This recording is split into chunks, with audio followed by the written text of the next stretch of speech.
The Queen, my beloved mother, was an inspiration, an example to me. You won't believe it. My mother drinks wine every day before going to bed. She also used to party all night on the streets of London.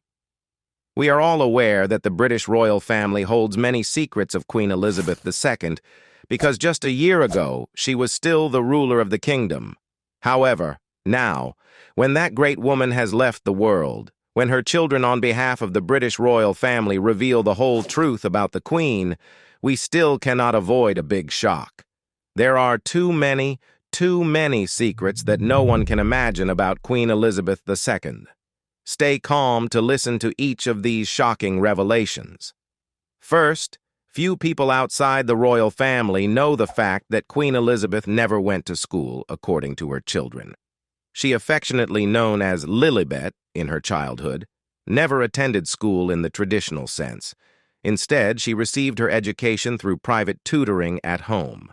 This approach allowed her to learn in a controlled and personalized environment tailored to her needs and schedule. Despite not following a formal school curriculum, Queen Elizabeth's education was comprehensive and rigorous, covering a wide range of subjects expected of a future monarch. Her tutors ensured she was well-versed in history, languages, literature, and the sciences, preparing her for the responsibilities that would later come with her role as queen. Similarly, her younger sister, Princess Margaret, also received her education through private tutors at home. This educational setup was common among royal families during that era, providing flexibility while maintaining a high standard of learning. Princess Margaret's education would have been designed to complement her sister's, focusing on similar subjects appropriate for her station as a member of the royal family. Both sisters benefited from this personalized approach to education, which not only catered to their intellectual development, but also accommodated the demands of their royal duties and public engagements from a young age. This upbringing helped shape Queen Elizabeth II and Princess Margaret into knowledgeable and well-rounded individuals, equipped to navigate the complexities of their royal roles and duties later in life. Unlike her solemn appearance, Princess Elizabeth has also secretly partied on the streets of London a few times. On May 8, 1945, Princess Elizabeth and Princess Margaret, with their parents' permission, joined the jubilant crowds in London celebrating the end of World War II in Europe. This historic day, known as Victory in Europe, VE Day, marked the surrender of Nazi Germany and brought immense joy and relief to the people of Britain and across Europe.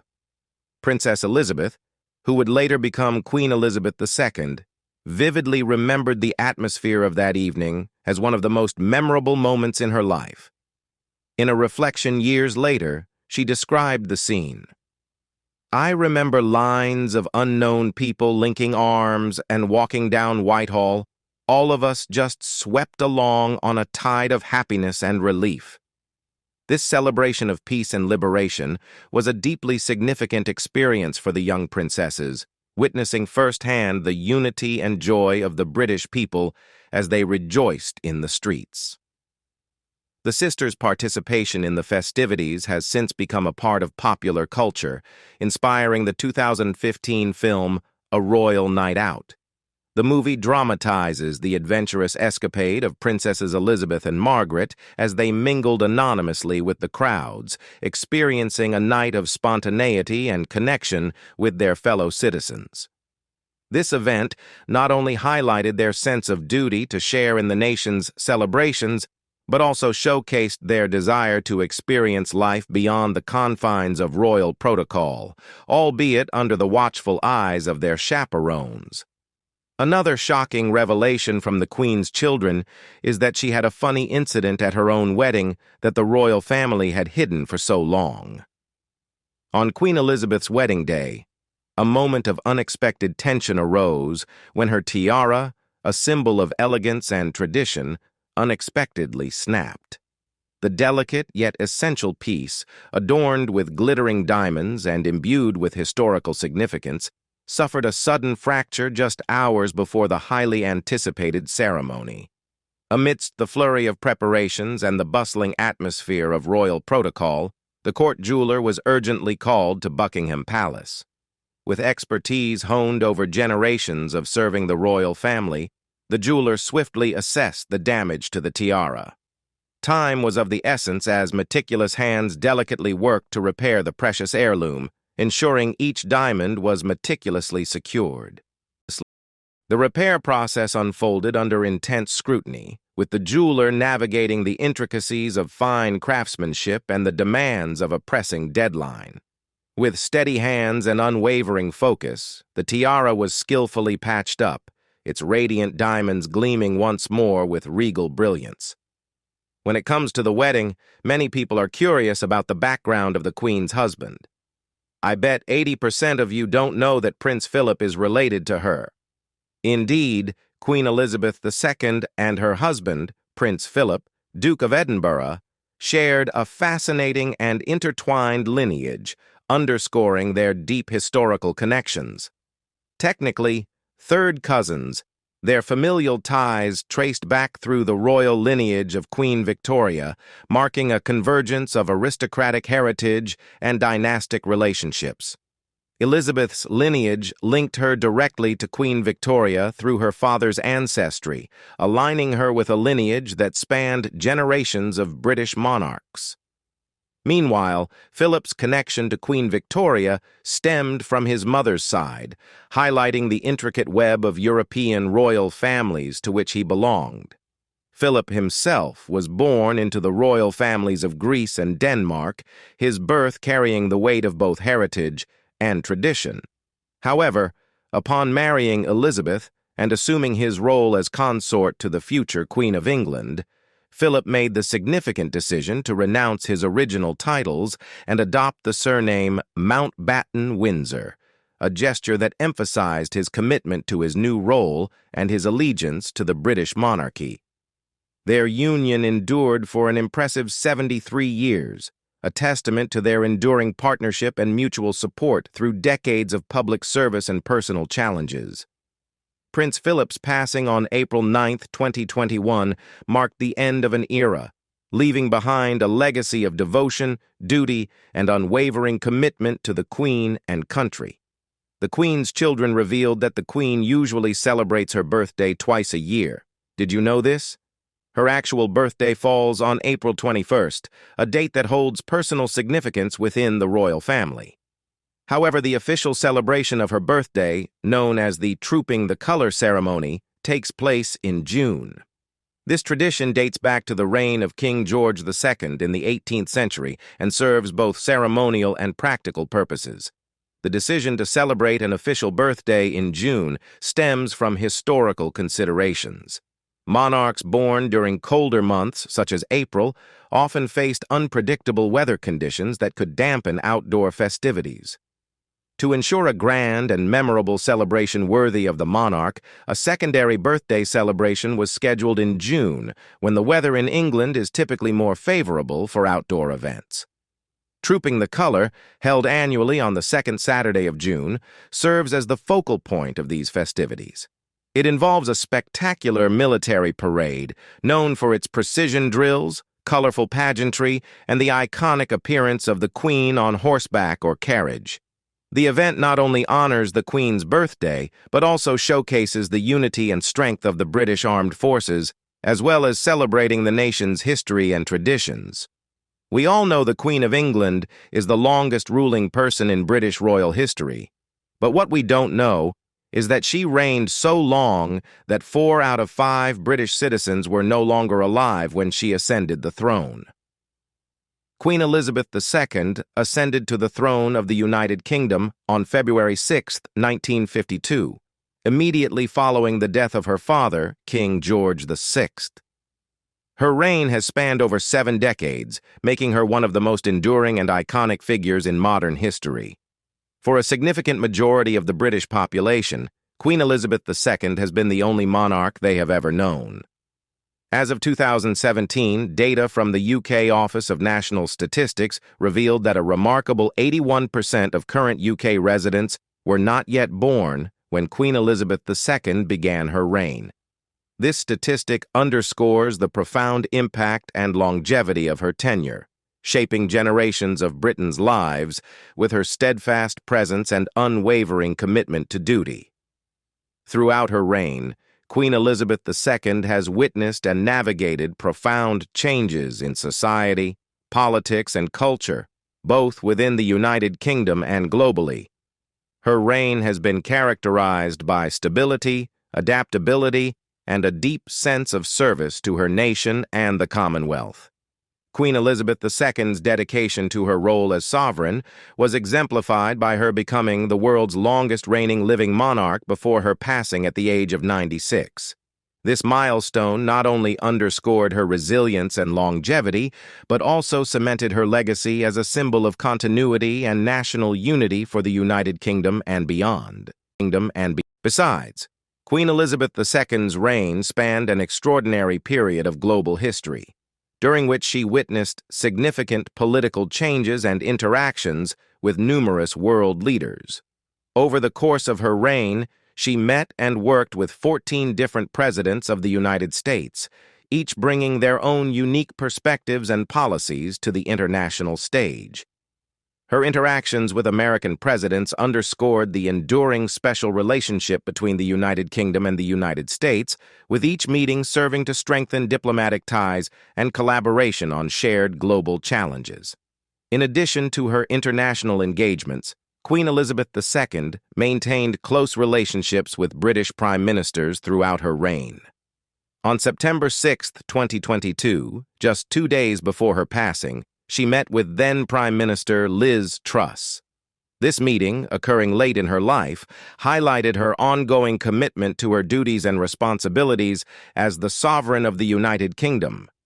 Besides, Queen Elizabeth also made at least 260 official foreign trips after ascending the throne.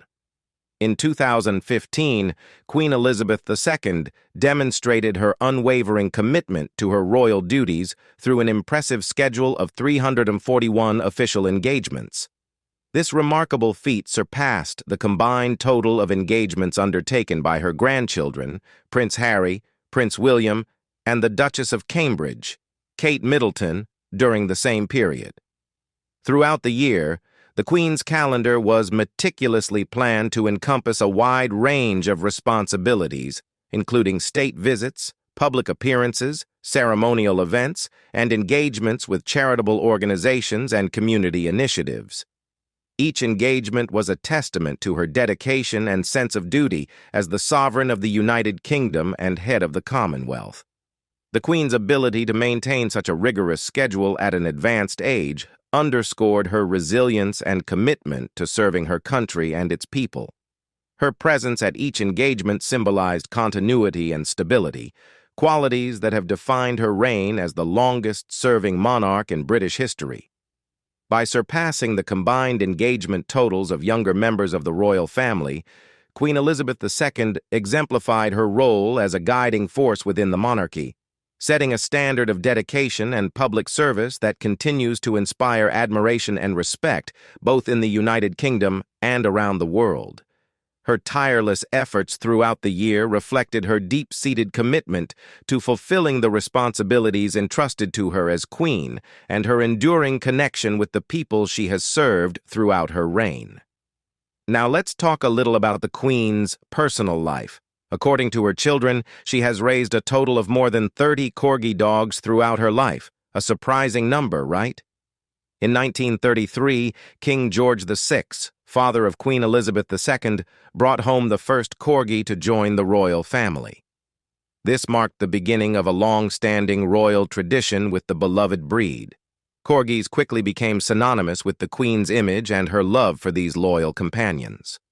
On her 18th birthday, Queen Elizabeth II received a special gift, a corgi named Susan. Susan would become not only a cherished pet but also the matriarch of a line of royal corgis that would span decades. Many subsequent generations of corgis within the royal household could trace their lineage directly back to Susan, embodying a continuity that mirrored the Queen's own reign. Throughout her life, Queen Elizabeth II maintained a deep affection for corgis. often being seen with them during her public and private moments. Their playful antics and loyal companionship endeared them to the Queen and to the public alike, symbolizing a connection between the royal family and the British people. In addition to her corgis, Queen Elizabeth II also introduced a new breed known as the Dorgie, a crossbreed between a corgi and a dachshund.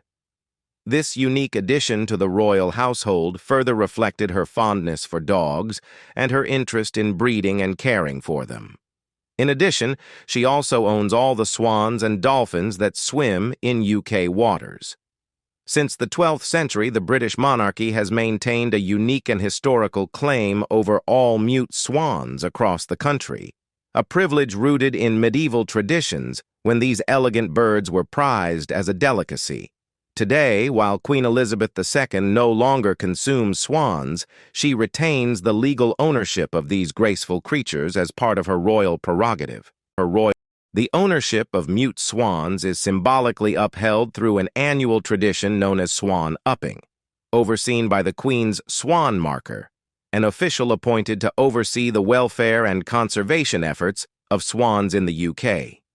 This multi-day census, steeped in centuries of tradition, involves meticulously counting and assessing the health of mute swans along the River Thames and other designated waterways. The swan upping not only ensures the well-being of these majestic birds, but also reaffirms the royal stewardship over them, a tangible link to centuries-old customs. In addition to swans, Queen Elizabeth II's royal prerogative extends to another ancient statute dating back to 1324, granting her ownership rights over fishes royal. This encompasses various marine creatures such as sturgeon, dolphins, whales, and porpoises that inhabit the waters surrounding the United Kingdom. While these animals are protected under conservation laws today, the Queen's ownership serves as a historic reminder of the monarchy's historical connection to the seas and its role in safeguarding natural resources. Queen Elizabeth's children say she is very rich, but she is not even the richest person in the United Kingdom. In fact, her financial standing is a blend of public funding and revenues generated from the royal family's extensive private real estate portfolio. While she receives some funds from taxpayers to support her official duties and the maintenance of royal residences, a substantial portion of her income comes from the income generated by the Crown Estate and other private assets. As of 2019, Forbes estimated Queen Elizabeth II's personal net worth to be approximately $500 million. This wealth reflects her ownership interests in various estates, artworks, and other investments held by the royal family. However, despite this substantial wealth, the Queen is not the wealthiest person in the United Kingdom. Her financial resources are primarily dedicated to maintaining the monarchy's operations, supporting charitable endeavors, and ensuring the upkeep of historical properties under her stewardship. The Queen's financial arrangements underscore the unique blend of public duty and private wealth management that characterizes the British monarchy. Her personal fortune, while significant, is primarily utilized to support her role as the sovereign and to preserve the cultural and historical heritage associated with the monarchy. However, she has access to a private ATM at Buckingham Palace. The financial management and services for Queen Elizabeth II are provided by Coutts, renowned as one of Great Britain's most prestigious banks. Established in 1692, Coutts has a distinguished history of serving royal clients and high-net-worth individuals, offering specialized banking, investment, and wealth management services tailored to their unique needs. As the Queen's banker, Coutts plays a crucial role in managing and safeguarding her personal finances, which include various assets, investments, and income streams derived from the Crown Estate and other royal holdings. Coutts' expertise in wealth management ensures that the Queen's financial affairs are handled with discretion, integrity, and the highest standards of professionalism. The relationship between Coutts and the British monarchy exemplifies a long-standing tradition of trust and partnership, rooted in Coutts' commitment to providing personalized financial solutions and strategic advice to its esteemed clients. Through its bespoke services, Coutts supports the Queen in her role as the sovereign and custodian of the monarchy's financial interests, ensuring the preservation and responsible management of her wealth for the benefit of future generations. It's true that queens don't have to pay taxes, but Elizabeth still had to. Indeed, while the sovereign is not legally obligated to pay income or capital gains taxes, Queen Elizabeth II made a voluntary decision to contribute to the public finances through taxation starting in 1993, as stated on the royal family's official website. This voluntary decision underscored the Queen's commitment to leading by example and fulfilling her civic responsibilities. By voluntarily paying taxes, Queen Elizabeth II demonstrated her dedication to supporting the country's fiscal policies and contributing to the welfare of its citizens. Her decision also reflected a desire to modernize and adapt the monarchy to contemporary expectations of transparency and accountability. Despite her exemption from taxation under traditional legal interpretations, Queen Elizabeth II's voluntary tax payments symbolized her recognition of the evolving role of the monarchy in a democratic society. It highlighted her willingness to adhere to contemporary standards of financial responsibility and to align her personal contributions with the broader principles of fairness and public service. One of the Queen's proud acts, recognized by her children, was that she once sent a message to the moon. In the historic lead-up to the Apollo 11 moon landing in July 1969, an extraordinary gesture of global goodwill was orchestrated by NASA, inviting world leaders to contribute messages that would be immortalized on a small silicon disk. This disk, intended as a symbol of humanity's collective achievement, was destined to be placed on the lunar surface by astronauts Neil Armstrong and Buzz Aldrin during their iconic mission. Among the dignitaries who penned messages for this momentous occasion was Queen Elizabeth II of the United Kingdom. In her message, the Queen expressed admiration and reverence for the skill and bravery exhibited by the astronauts who dared to venture beyond Earth's boundaries. Her words, etched into history alongside those of other world leaders, reflected the sentiment of a global community united in awe and wonder at the unprecedented feat of landing humans on the moon. On behalf of the British people, I salute the skill and courage which have brought man to the moon, Queen Elizabeth II wrote in her message of goodwill. May this endeavor increase the knowledge and well-being of mankind, she concluded, encapsulating a profound hope for the enduring benefits that space exploration could bring to humanity. Now let's talk about the Queen's little-known habits. According to her children, Queen Elizabeth II used to drink a glass of champagne every night before going to bed until her death. Also, according to Margaret Rhodes, her cousin, the Queen adhered to a specific schedule: a refreshing gin and dubonnet before lunch, with a slice of lemon and a lot of ice, accompanied by wine during lunch, and a dry martini followed by a glass of champagne in the evening. This structured approach to enjoying alcoholic beverages reflected the Queen's appreciation for fine drinks and the social rituals associated with them. Her preferences for gin and dubonnet, a fortified wine-based aperitif, and later a dry martini and champagne, were symbols of both relaxation and the occasional indulgence amid her demanding schedule.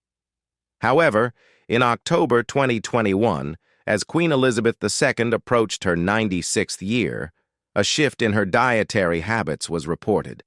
Vanity Fair revealed that her doctors had advised her to forego her daily alcoholic drinks in favor of water and juice. This change was part of a proactive health initiative to ensure the Queen's continued well-being and vitality. The alcohol has gone. Her doctors want to make sure she is as fit and healthy as possible, a source informed Vanity Fair. This adjustment underscored the Queen's commitment to maintaining her health and energy levels, adapting her lifestyle as needed while continuing to fulfill her responsibilities as the longest-reigning monarch in British history. Regarding alcohol, there is an interesting secret that Queen Elizabeth II has a poet who is paid with alcohol. We all know that she held the prestigious responsibility of appointing the Poet Laureate of the United Kingdom, a role steeped in tradition and literary significance. Established in the 17th century, the position of Poet Laureate is bestowed upon a distinguished poet who serves as the official poet of the monarch, tasked with composing poems for significant national occasions and events. One of the unique aspects of the Poet Laureate's appointment is the traditional compensation package. The poet receives a modest annual salary, historically set at $5,650, approximately $7,000 USD, alongside a traditional perk of a barrel of sherry. This customary honorific reflects both the poetic tradition and the appreciation for literary talent within the royal court. In 2019, Queen Elizabeth II exercised her prerogative by appointing Simon Armitage as the new Poet Laureate. Armitage, a celebrated poet known for his lyrical prowess and contemporary relevance, succeeded Dame Carol Ann Duffy and embarked on a tenure expected to last for 10 years. His appointment marked a continuation of the Poet Laureate's role in enriching British cultural life through verse, capturing the spirit of the times, and commemorating national milestones with poetic eloquence. You may not believe it, but despite being rich, Queen Elizabeth II is said to have been using cheap nail polish since 1989. Her children said she has a notable preference for Essie's iconic pale pink nail polish shade, ballet slippers. This simple yet sophisticated choice became a staple in the Queen's beauty regimen after her hairdresser, reportedly in 1989, wrote a letter to Essie Weingarten, the founder of the nail polish brand Essie, requesting a bottle of this specific shade for the Queen. According to the story, Queen Elizabeth II was so enamored with ballet slippers that she steadfastly refused to wear any other nail polish color.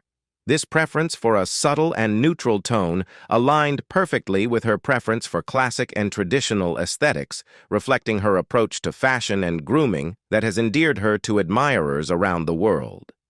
Despite being an iconic figure in global royalty, Queen Elizabeth II's choice of modestly priced nail polish further emphasized her practicality and unpretentious nature. Ballet slippers, with its delicate hue, complemented the Queen's signature style and complemented her public appearances with a touch of timeless elegance. Another shocking fact is that Queen Elizabeth II does not have a passport or driving license, nor does she need them. Despite not requiring formal licenses, Queen Elizabeth II was known to be quite proficient behind the wheel and enjoyed driving throughout her life. Her comfort with driving was evident on various occasions when she took the opportunity to personally chauffeur guests and dignitaries around her private estates. One notable instance occurred when the Queen surprised Saudi Arabia's Prince Abdullah by taking the wheel of a Land Rover and driving him around one of her country's estates. This gesture not only showcased the Queen's down-to-earth demeanor and hospitality, but also highlighted her love for driving and hands-on approach to hosting guests. This is a secret that the British royal family never wanted us to know. Queen Elizabeth II used her wallet to send secret signals to staff. According to a 2020 report in The Telegraph, the Queen employs her trusty handbag as a discreet signaling device, communicating her desires without the need for explicit words. During formal dinners or meetings, the Queen's handbag serves as a silent cue to her staff and attendants. Placing her handbag on the table is understood as a signal that she wishes for the event to conclude within the next 5 minutes. This subtle gesture allows her staff to discreetly initiate the necessary steps to wrap up proceedings, ensuring that the Queen's schedule remains on track while maintaining decorum and respect for those present. Similarly, if Queen Elizabeth II places her handbag on the floor while engaged in conversation, it is interpreted as a sign that she would appreciate being discreetly rescued from the current interaction. This nonverbal cue allows her attendants to intervene gracefully, facilitating a smooth transition to another conversation or activity without causing any awkwardness or disruption. The Queen's children say Queen Elizabeth II is not as stern as it seems. She also possessed a delightful sense of humor and a talent for playful mimicry that endeared her to those who knew her personally. According to reports by the Associated Press, the Queen's natural wit and ability to mimic various sounds and gestures became a source of amusement among her close circle of friends and confidants. Bishop Michael Mann, the Queen's chaplain, once shared a memorable anecdote highlighting Her Majesty's comedic prowess. He recalled an occasion when Queen Elizabeth II playfully imitated the landing of the Concorde, the iconic supersonic airliner known for its speed and distinctive approach. Her impersonation of the Concorde's landing sequence reportedly left those present in stitches, illustrating her ability to find humor in everyday moments and to lighten the atmosphere with her quick wit. She also once trolled a group of tourists who didn't recognize her, making everyone laugh. One particular anecdote, shared by a former security guard, sheds light on the Queen's playful nature during a casual encounter at Balmoral Estate. On this occasion, Queen Elizabeth II, dressed casually in a headscarf, encountered a group of tourists who failed to recognize her as the monarch. Seizing the opportunity for a light-hearted exchange, the Queen engaged with the tourists when they inquired if they had ever met the Queen before. With a mischievous twinkle in her eye, she responded with a gentle, "No," subtly playing along with their unawareness.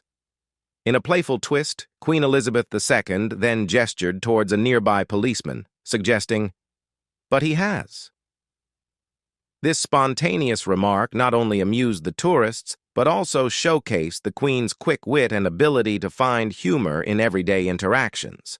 Her willingness to engage in such moments of levity underscored her down-to-earth demeanor and genuine enjoyment of informal exchanges.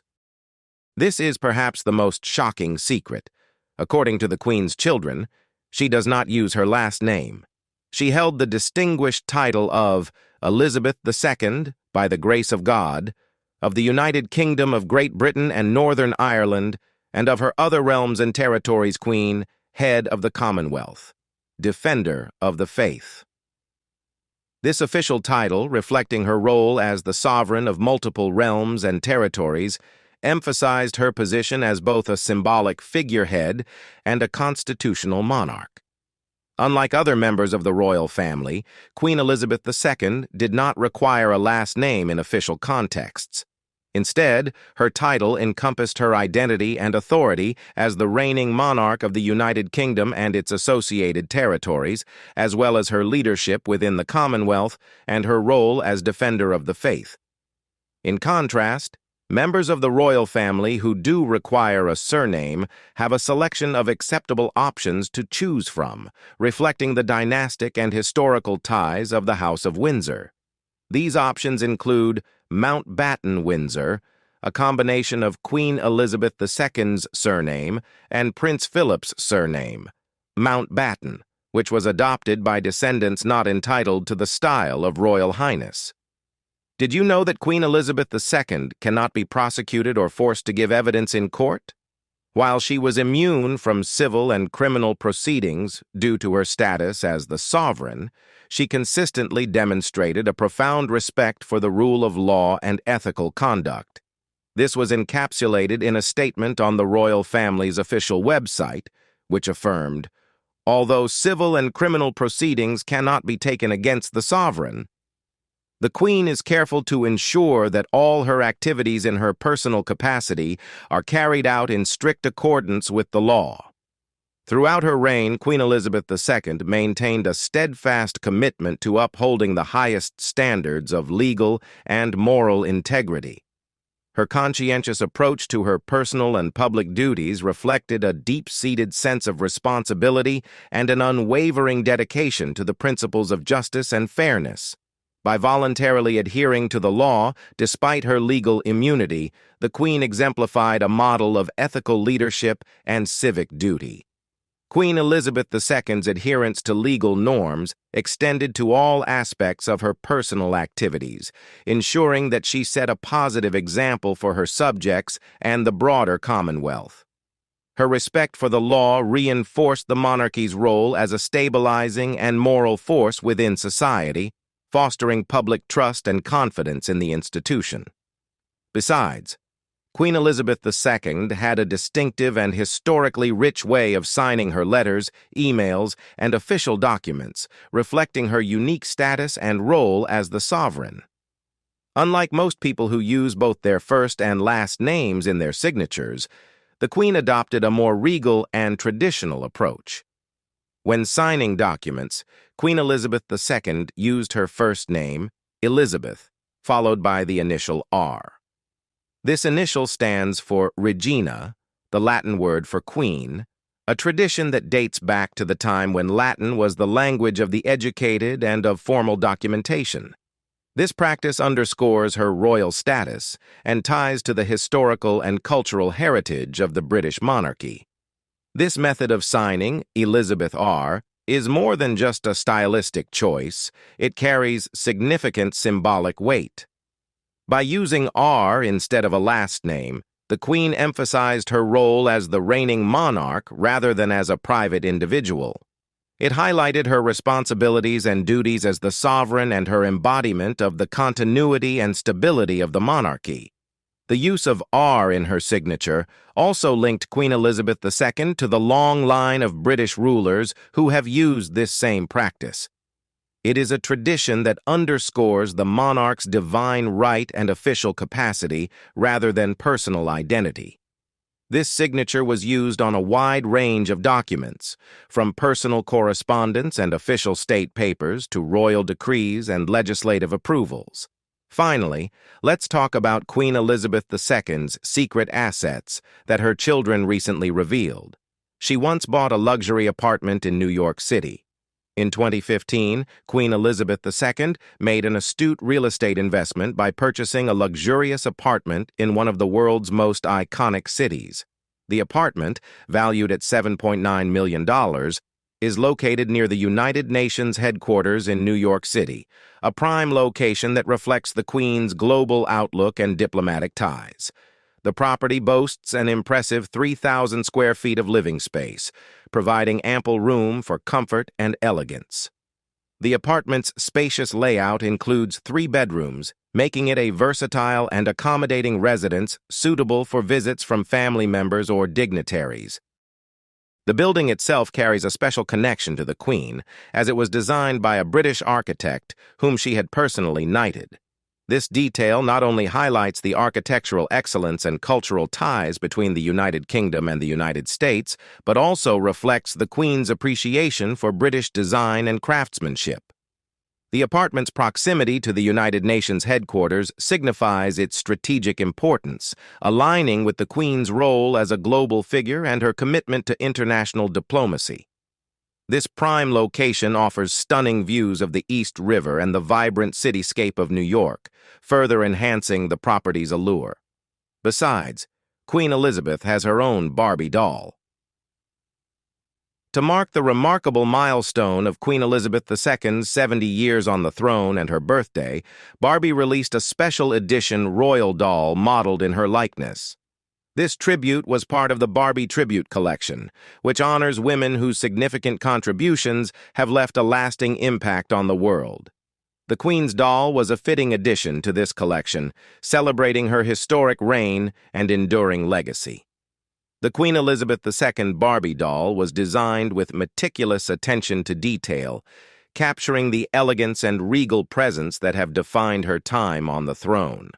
The doll featured a stunning ivory gown adorned with a blue ribbon and decorated with royal orders, replicating the iconic outfits the Queen wore during important state occasions. Additionally, the doll was accessorized with a replica of the Queen's tiara based on Queen Mary's fringe tiara, which Queen Elizabeth wore on her wedding day. The ensemble was completed with a sash adorned with miniature medals and decorations, symbolizing the numerous honors the Queen has received throughout her reign. Lisa McKnight, Mattel's executive vice president and global head of Barbie and dolls, expressed the significance of this release in a statement saying, "The Queen is the perfect addition to the Barbie Tribute Collection. intended to honor women whose contributions have had a great impact. We're proud to celebrate her historic milestone and encourage kids to learn more about her legacy. This statement, as reported by USA Today, underscored the educational and inspirational intent behind the Queen Elizabeth II Barbie doll. What do you think about the secrets of Queen Elizabeth II? Leave us your comments in the section below. We hope you have found this helpful video. Don't forget to leave a like, share, and subscribe to the channel if you like it. Thank you for watching this, and see you in the next videos. Goodbye.